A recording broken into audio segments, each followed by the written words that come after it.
مضاد للفطريات، مضاد للبكتيريا، مضاد كمان لرائحة التعرق الكريهة. ريحة العرق نفاذة، بقول لها ما بتستخدميش مزيل العرق ليه؟ قالت لي اصله بيسمر البشرة.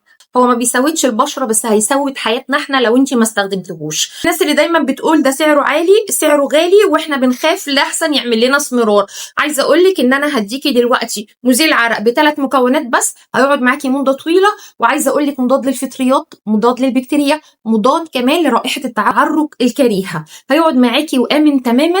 وسيبك بقى من حوار مزيل عرق يقعد معاكي 48 ساعه، مين يا جماعه في الدنيا يقدر يستحمل ما ياخدش شاور لمدة 48 ساعة؟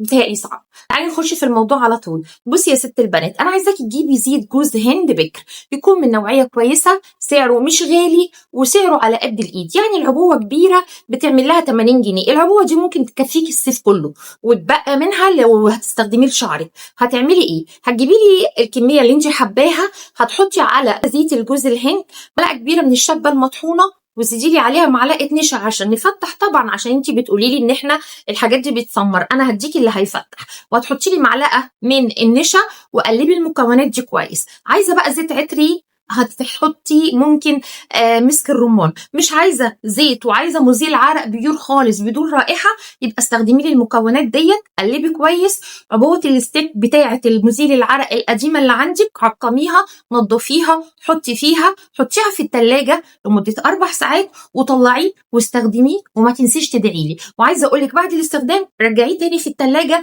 علشان زيت جوز الهند ما يسحش معاكي، بس مفيش افضل واسهل وارخص من كده. وارجوكي ما تسوديش علينا حياتنا، الريحه بتبقى صعبه والدنيا حر. بس يا جميله خلصت معاكي الفيديو، بتمنى طبعا يكون الفيديو عجبك، يا ريت لو الفيديو عجبك ما تنسيش لايك وشير وسبسكرايب، والسلام عليكم ورحمه الله وبركاته.